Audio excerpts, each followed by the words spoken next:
Manejo da fertirrigação. É o nosso amigo Rodrigo que vai falar, que é outro tema extremamente polêmico. Vamos lá, gente. Bom dia, pessoal. Bom dia a todos. Prazer imenso estar aqui de novo. Mais um ano de casa cheia, né? Um ano gostoso, um ano bom para o citricultor, né? E depois dessa turma boa que veio falar, eu sou a cota, né? Toda a sessão, conversando com o Dirceu, com o chefe, falaram, precisa, veio a Ludmila, veio o Amilcar, veio a Regina, só gente boa, precisa colocar um cara piorzinho. Aí o chefe olhou para mim, vai você. Né? Então, eu sou a cota dos ruins da sessão, dos ruinzinhos da sessão. Brincadeiras à parte, nós vamos falar... não vai adiantar eu... a ideia hoje é trazer um pouco sobre a experiência do nosso grupo no manejo de fertirrigação e chegando aí até na sanidade de plantas cítricas.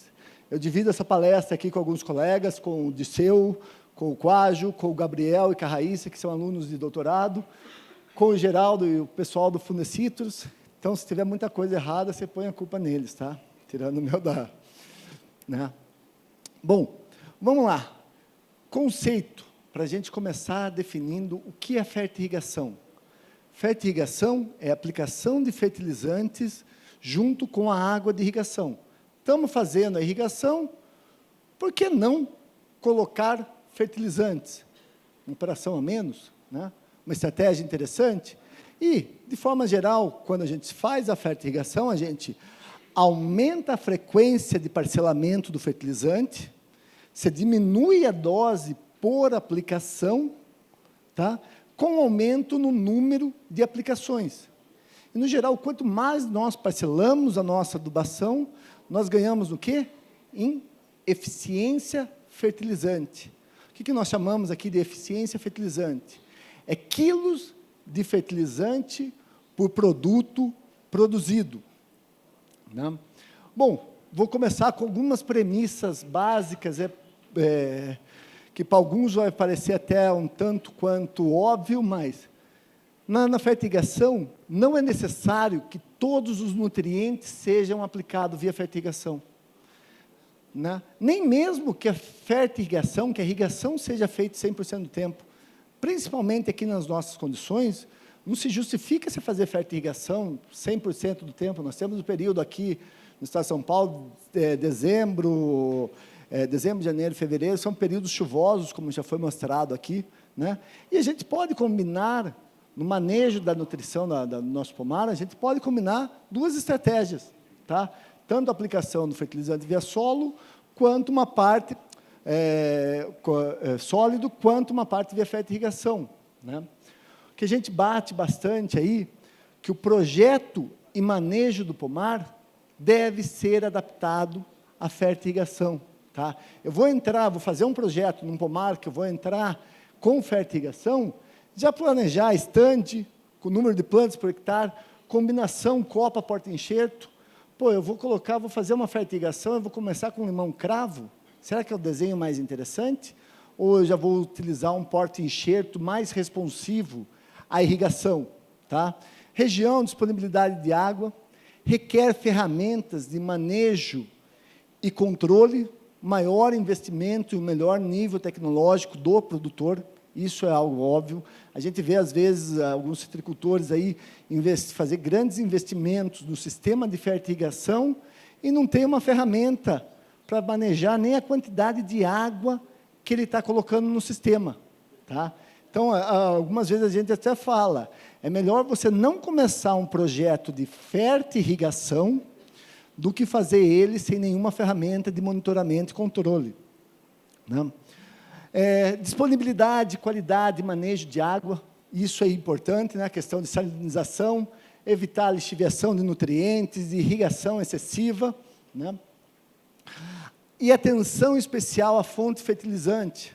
Às vezes, eu faço até uma brincadeira, né? O cara compra uma Ferrari e vai lá e abastece ela com combustível adulterado num posto mais barato. Você está entrando no sistema de fertirrigação, vão ter que prestar atenção no custo das fontes fertilizantes. Tá? na fonte fertilizante, que, de forma geral, se pegar um MAP normal e um MAP purificado, o MAP purificado que tem que ser utilizado na fertigação tem um custo maior, né? Solubilidade, a compatibilidade, acúmulos de sais, colapso de bulbo, né? Que a gente vai abordar um pouquinho, né? Bom, entrando aí nos desafios da fertirrigação em solos tropicais, e aqui eu vou contar um pouco da história, que eu cheguei depois. A história começou com o Quásio, com o Disseu, bem antes, né? Quando que a irrigação, que a gente começou a falar de irrigação no Brasil? Em solos tropicais, tá? Principalmente, que é um desafio totalmente diferente das nossas condições, das condições de clima temperado, que tem solos com pH corrigido, né? Com pHs mais elevados, solos alcalinos, né? Até anos de 2000, quase 90% dos nossos porta-enxertos eram limão cravo, resistente à seca. Dá uma olhada ali. Embaixo, laranja Valência sobre Cleópatra, bem em cima, limão cravo doente. E o que isso fez? Fez o citricultor a trocar o porta-enxerto, citricultor para trocar os novos porta-enxertos, com diferentes demandas do manejo da adubação, que a gente já conversou aqui em anos anteriores.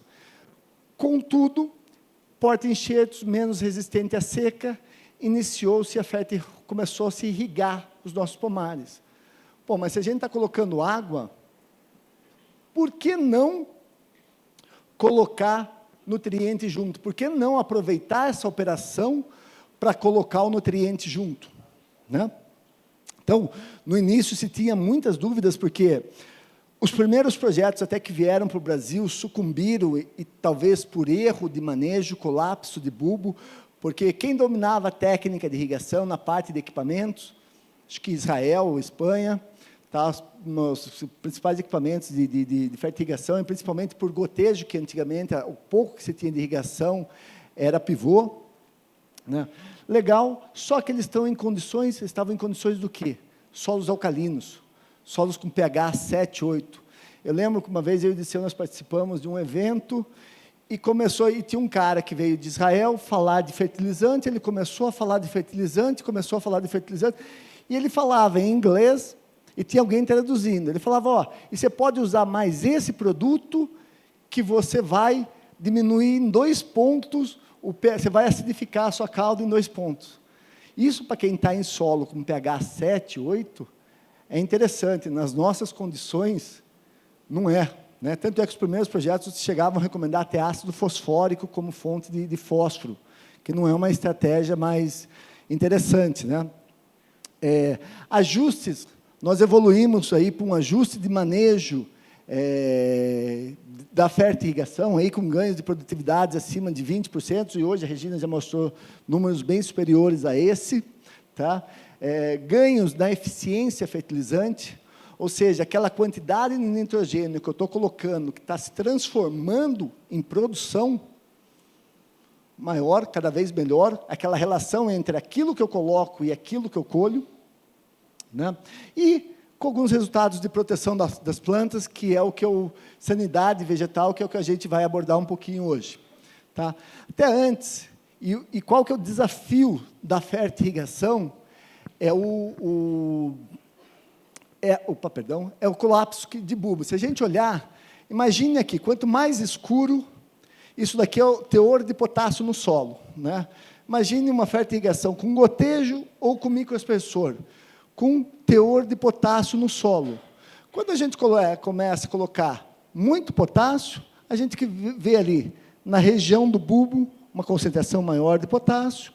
Quando no caso do gotejo, quando é microaspersor, isso daqui mais diluído, tá? Só que esse mesmo potássio, o que vai acontecer? Você vai reduzir cálcio na região do bulbo, você vai reduzir magnésio. Já trago essa informação. Você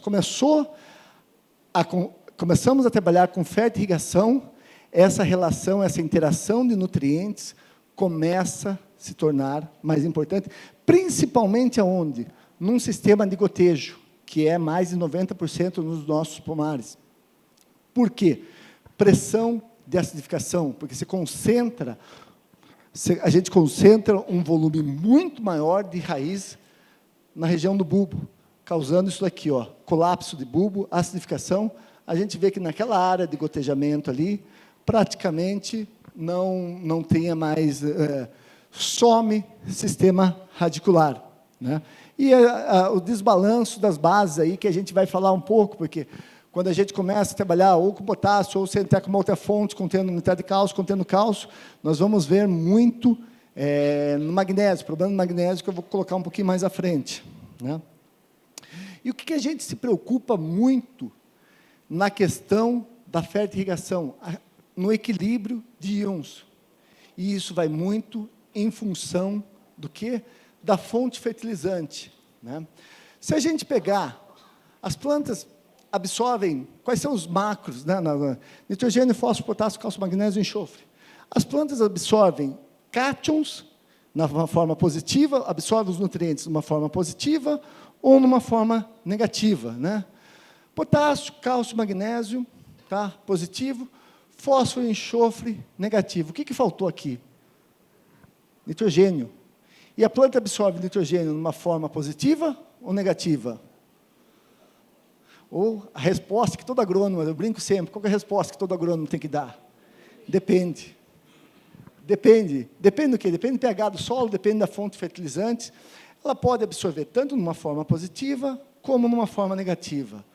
Quando a gente está colocando, principalmente isso no sistema de fertirrigação em gotejo, que a gente concentra todo o volume de fertilizante numa única região. Quando a gente coloca numa forma positiva, ele vai competir com potássio, cálcio, magnésio. Quando a gente coloca numa forma negativa, com fósforo e sulfato, né, enxofre, né? E algo bastante interessante, se a gente está entrando com uma fonte, como um amônio, você está promovendo uma maior acidificação do bulbo, e quando está entrando uma fonte como nitrato, uma menor acidificação do bulbo. E algo interessante também, né? Se a gente pegar os teores de nutriente nas plantas, a somatória de cátions nas folhas é muito maior do que a somatória dos ânions, né? Bom, e o que a gente já viu em alguns ensaios? O quanto é importante essa relação de N na forma nítrica para N na forma amoniacal, aqui que a gente chega no número de 8:1, né? Nossa, é uma grande novidade. Essa é uma mesma relação de um dos trabalhos pioneiros com solução nutritiva, trabalhando com milho e sorgo, para o melhor equilíbrio do pH da solução do solo, algo próximo aí de 8:1, né?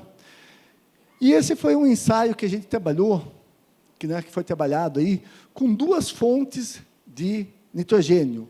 O nitrato de cálcio, 100% na fonte nítrica, e o nitrato de amônio, parte na fonte nítrica, parte na forma amoniacal, né? E aqui a gente vê crescimento do sistema radicular. Imagina que nessa faixa aqui estão as plantas, e aqui foi amostrado o solo. Quanto mais escuro, maior o volume de raiz. Quanto mais claro, menor o volume de raiz. Quando a fonte foi o nitrato de amônio, vamos dar uma olhada no pH daquela região do bulbo. Algo próximo a 3,5, 3,7, tá? Baixo de 4. Você olha o sistema radicular ali no bulbo, praticamente pouca raiz. Quando foi o nitrato de cálcio, um pH aí próximo de 5,5, né? Aí a gente vai falar, pô, o nitrato de amônio é péssimo. Média de 4 safras. Bom, um volume 5 vezes maior de raiz do nitrato de cálcio, mas eu falo, pô, o nitrato de amônio não é uma fonte fertilizante? Quando a gente vai falar, média de 4 safras, 54 toneladas por hectare. É algo bastante razoável. Quando a fonte foi o nitrato de cálcio, chegando aí a 74 toneladas por hectare de média, né? Então, quando a gente fala média, vai ter aqueles anos acima de 90 e aqueles anos abaixo de 50. Né? E, quando a gente pegou no acumulado das fontes, no acumulado da dose, algo bastante interessante, que a gente observou que, quando a fonte foi nitrato de amônio, as máximas respostas passaram não passaram muito de 240 quilos de N por hectare. Quando a fonte for de cálcio, a gente chegou a 300 quilos por hectare, e foi um experimento de longa duração, tá? Chegando no final aí com 112 toneladas de diferença acumulado em 9 safras. Né? Bom, e o que a gente observou, e agora entrando no tema principal da nossa conversa, o que a gente observou na questão, nesse experimento, que a gente começou a trabalhar com o experimento, e começou a observar outras respostas. Será que essa maior produtividade foi só na questão nutricional? Ou nós vimos outras respostas? Lembrando que o citros é uma das poucas plantas que ela tem mais cálcio na folha do que nitrogênio. Numa planta bem adubada, bem manejada, ela é uma das poucas plantas que ela tem mais cálcio do que nitrogênio. Aí a maior concentração de cálcio pode aumentar essa resistência? E a gente viu, aumentou, independente da fonte, avaliamos teor de folha e de flor, que é algo que nós vamos ver resultados bastante interessantes. Quando, no mesmo teor de N, a mesma resposta. Quando a gente avaliou cálcio, quando a fonte for nitrata de cálcio, maior teor de cálcio. Algo esperado, tanto na folha, quanto, especialmente, na flor. Né? E aí a gente foi avaliar, fizemos algumas análises de microscopia, aqui quando naquelas plantas com mais cálcio, a gente observava, isso daqui é a lamela média, a parede celular de 2 células, que a gente consegue observar um corte ali. Com mais cálcio, a gente vê uma organização de tecido, uma estruturação de tecido muito melhor do que com menos cálcio. Né? E isso a gente viu na flor também. Né? E algo bastante interessante que a gente foi observado nesse trabalho na flor, ocorria, naquelas plantas com menos cálcio, ocorriam invaginações. E essas invaginações causavam uma condição muito favorável ao quê? Colonização de fungo, a coletótrico.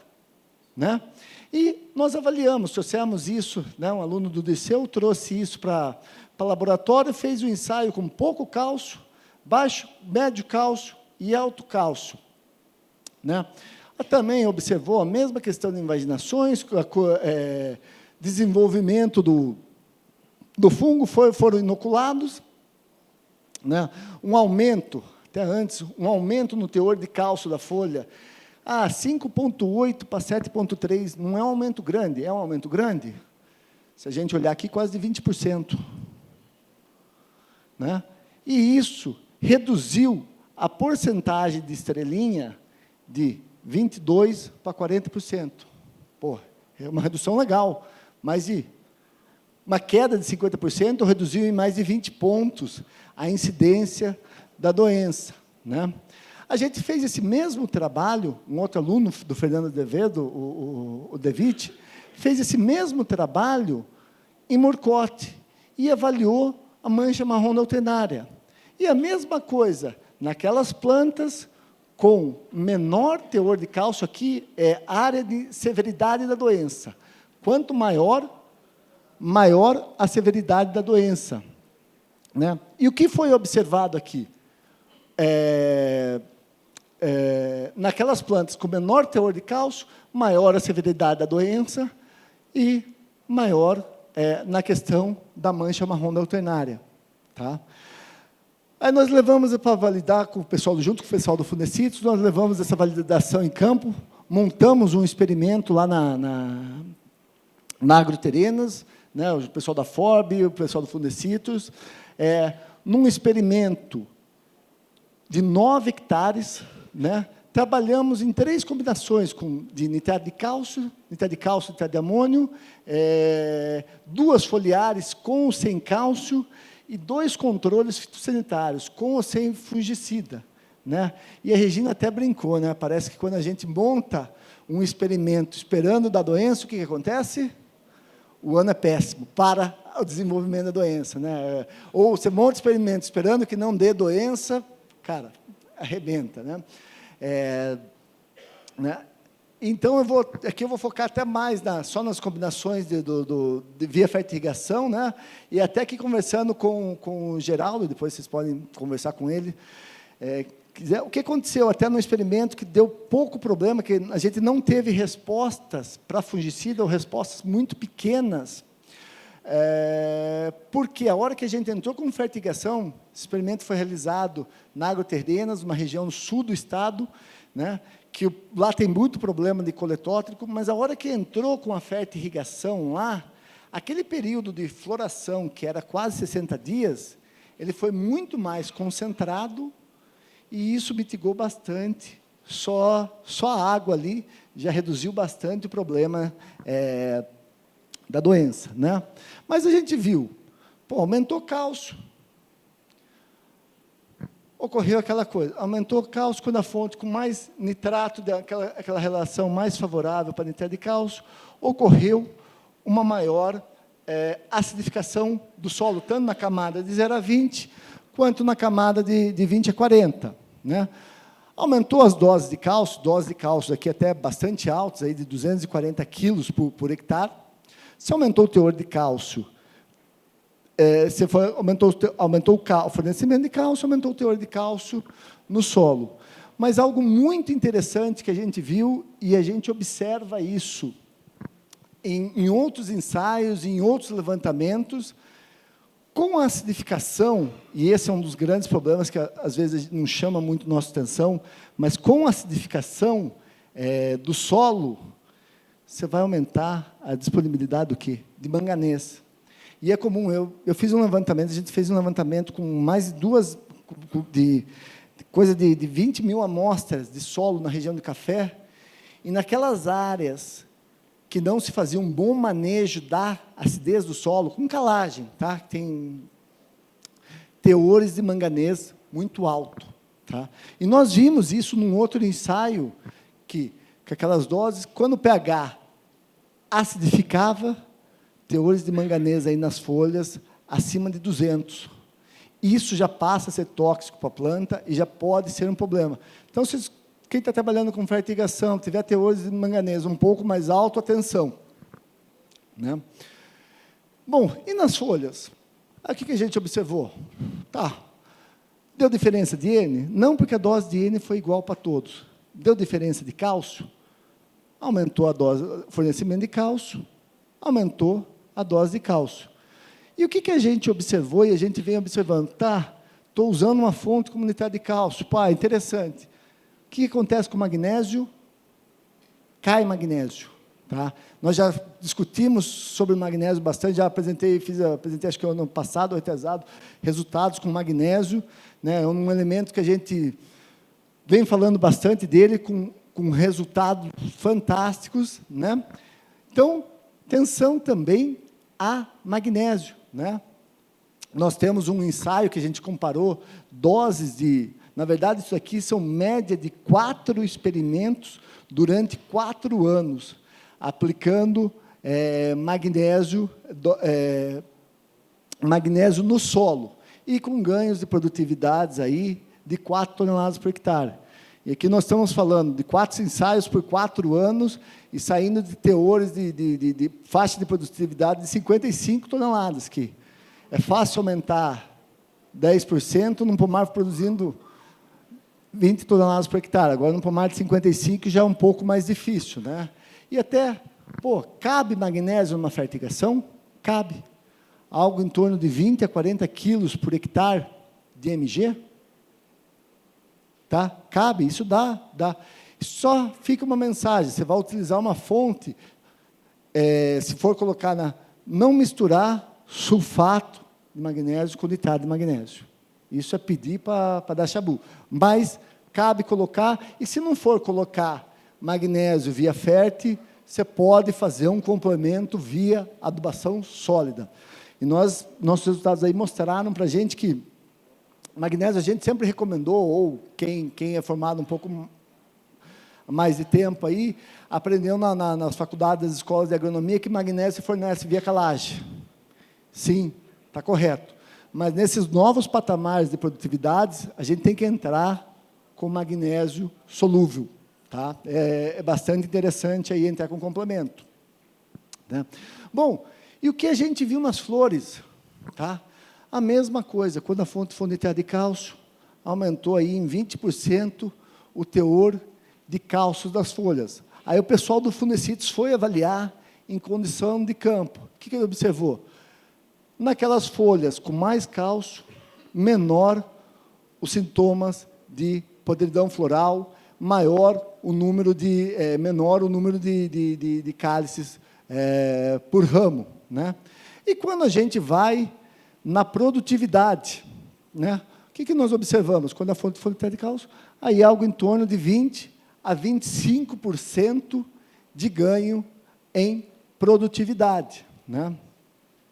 Aí, pô, legal, estou aplicando uma fonte comunitária de cálcio, uma fonte na forma nítrica.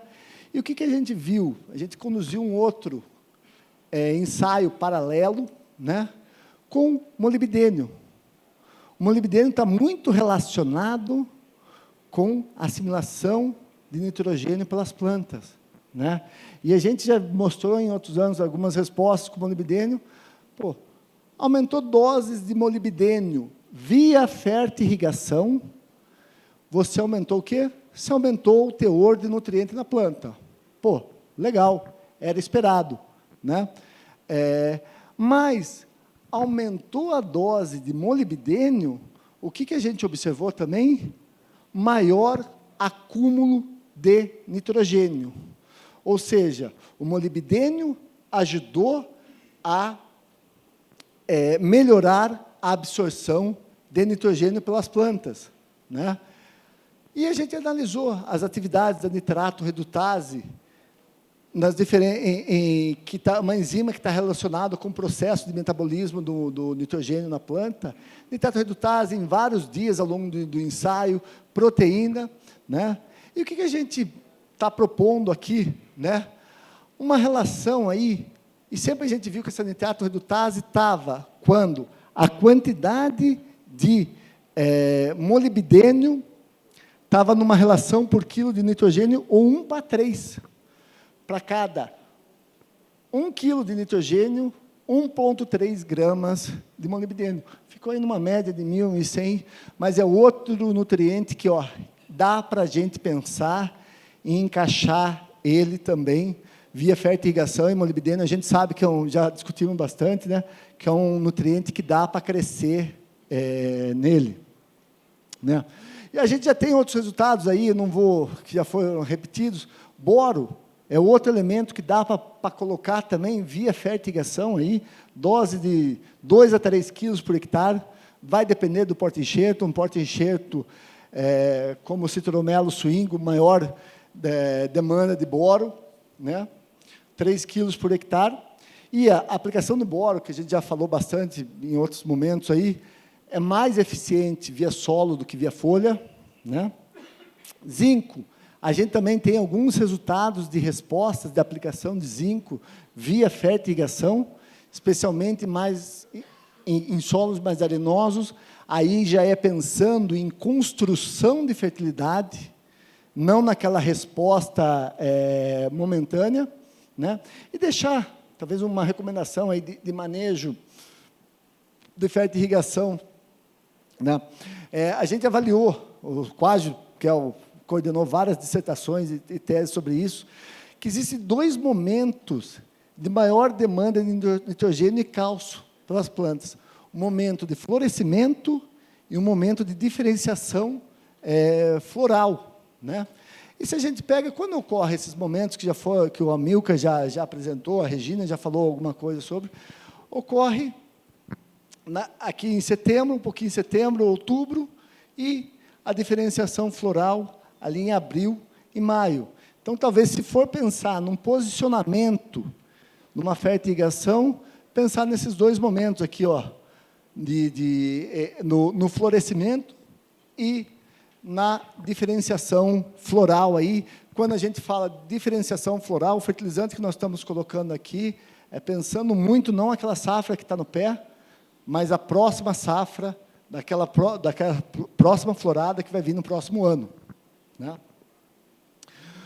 Bom, chegando nas considerações finais e ficando dentro do meu tempo, né, que estava programado, né? O projeto de fertirrigação e manejo do pomar deve ser adaptado, deixar algumas mensagens aí para você, que o manejo deve ser adaptado ao sistema de fertirrigação. Pegando um pomar já velho, num sistema mais complicado, aí, dificilmente vai ter, ou você não vai ter o maior benefício da fertirrigação, né?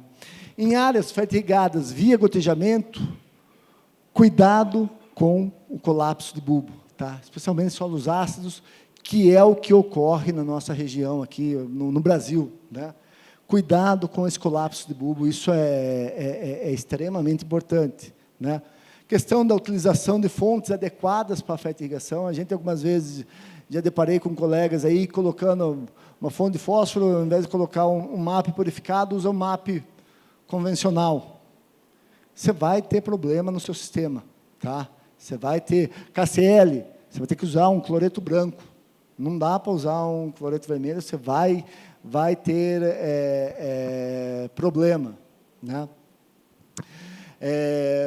E o manejo terminar com essa mensagem, o manejo de fertirrigação requer atenção especial, tá? É melhor não iniciar, fica só na água, do que você iniciar a fertirrigação sem conhecimento, não fazendo ela do melhor aproveitamento possível, né?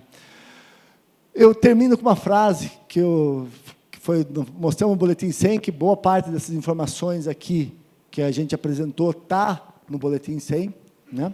Eu termino com uma frase do Dr. Heitor Cantarella, né, que moderno é se ater a conceitos básicos, né? Às vezes a gente quer inventar muita coisa e esquece dos conceitos básicos, né? Agradeço a atenção de todo mundo, né? Fiquei no tempo, que hoje a gente reclama um pouco, eu reclamo bastante quando a gente passa do tempo, né? Estou à disposição, tá? Para perguntas ou para conversa ao longo do dia aí, tá bom? Obrigado a atenção de todos aí.